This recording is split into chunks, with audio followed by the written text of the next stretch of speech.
Sugatan ng isang lolang tumatawid sa pedestrian lane matapos ma-hit and run ng isang SUV sa Marikina. Balita hatid ni EJ Gomez. Tumatawid ang isang babaeng nakapayong sa pedestrian lane sa A. Bonifacio Avenue sa Marikina City noong Sabado ng madaling araw. Maya-maya, dumating ang isang sasakyan at nabundol ang biktimang 74 anyos. Tumila po ng biktima. Dumiretso sa pagtakbo ang nakabundol na sasakyan. Tinulungan ng isang rider at iba pang tao ang biktimang nabangga. Nagtamo ng hiwa sa noo at sugat sa iba pang bahagi ng katawan ang biktimang si Lola Dolores. Ito yung aking noo, puro tahe. Siyam na tahe, tapos yung tagiliran ko puro gas-gas. Yung tuhod ko, buti nakakalakad pa ako. Galing daw siya sa bahay ng kanyang kaanak at pauwi na nang mangyari ang insidente. Pagtawid ko, wala naman ako nakitang sasakyan eh. Nagulat na lang ako na biglang may bumulaga sa mukha ko. Napaatras pa nga ako eh. Tapos nung natumba na ako, hindi man lang ako tinigilan. Nakita na niyang nakaganon ako, tuloy-tuloy pa rin siya. Hindi na siya naawa sa akin, hindi pinabayaan pa niya ako.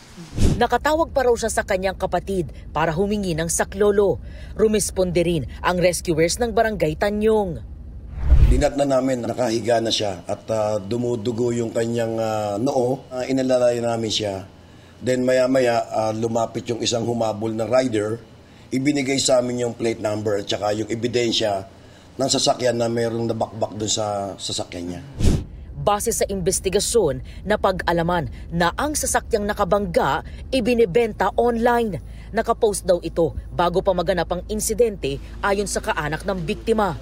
Possible na yung damage na yun is na pilasan yung harapan ng sasakyan niya. Kaya nagkaroon kami ng pruweba na itong kulay ng sasakyan na nakasagasa sa lola namin na mas mapagpatibay nung ebidensya namin. Nalaman na po namin kung saan po yung sasakyan. Hinahanap na lang po kung sino yung nagmamaneho ng sasakyan.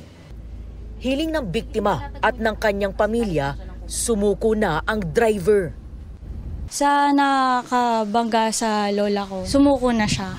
Kasi hindi tama yung ginawa niya na pagtakas. Sana magpakita ka na nang makita mo yung ginawa mo sa akin.